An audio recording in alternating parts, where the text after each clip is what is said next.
Good day. On this video, we're going to stay in chapter 13 and talk about writing an introduction to your presentation. What's going to grab your audience and keep them interested about the things you're going to say. When talking about your presentation, there we go, you need to think a couple things in mind, and this would follow all the way through your presentation. You need to have respect for your audience. There's certain things you don't talk about to certain people. Okay? If you're talking to college students, you really don't want to talk about maybe World War I. There's a barrier there to what they can relate to. Okay? Keep it simple. If you're going to talk about medical terminology or some operational procedure at work, you need to make sure and talk in a language, not dumb it down, but talk in a language or at a level they'll understand. If you're talking about an operation of robotics, using that vivid language is kind of exciting. Talking about medical terminology and some type of procedure can be exciting, and using that language would show you to be an expert and show you to understand, and it will make the lasting impression as it shows, but you want to make sure that people understand. This comes by practice, by giving your speech to other people and having them critique you on it. Now, one of the most important parts here are going to be your introduction, the very first 30 seconds. Now, I will need to go through all the projected earnings for each quarter based on statistical forecasting, and I'll be doing this by showing you the PowerPoint slides and graphs. This is killing me. Now, I know this might not be that interesting to you, but it is something I feel needs to be done for you to fully understand where the company is heading now. Yeah, it wasn't that interesting to me, and he admitted it. So let's talk about the first thing you're going to do in your speech to avoid being that guy. So a couple of things you can do. You can use a surprise. Even start with a "ah!" Wakes people up. Nah, let's not do that.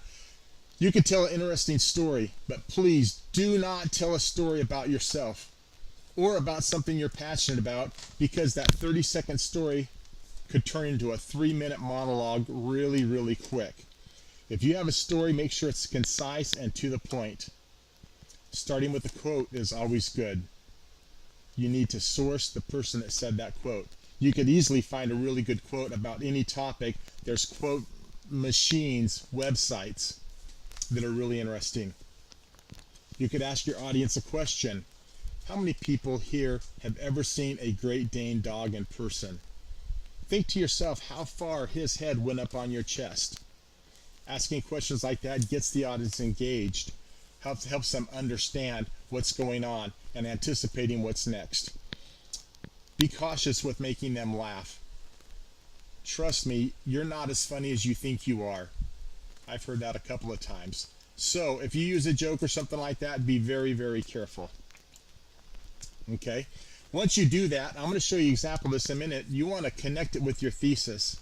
You're going to have an introduction, an attention getter, a reason to listen, however you want to term that. Then you're going to tell them what you're going to be said.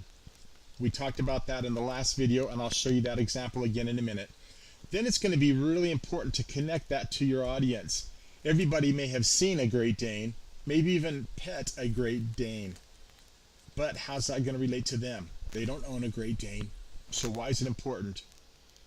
And to summarize your preview, you're going to you're going to lay out your main points. How are you going to substantiate your particular speech?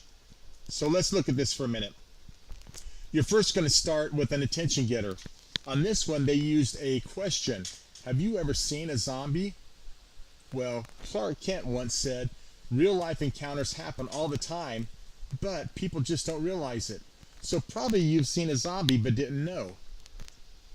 Connecting with the audience is important. So we're going to say something like, sometimes even you've looked like a zombie in the morning, in the mirror, you know what I mean, or watched The Walking Dead. Zombies relate to everybody. You're going to state about why you're an expert on zombies, what that ethos is. I've hunted them and I've studied them. That's probably going to be about your topic. You've lived it. You understand it. It's something you know a lot about. You'll state your thesis statement and then give a roadmap. These are the things we're going to talk about. Within these things, you can see how an introduction weaves together. You'll hear a couple of speeches to see it firsthand and put it together. Thanks.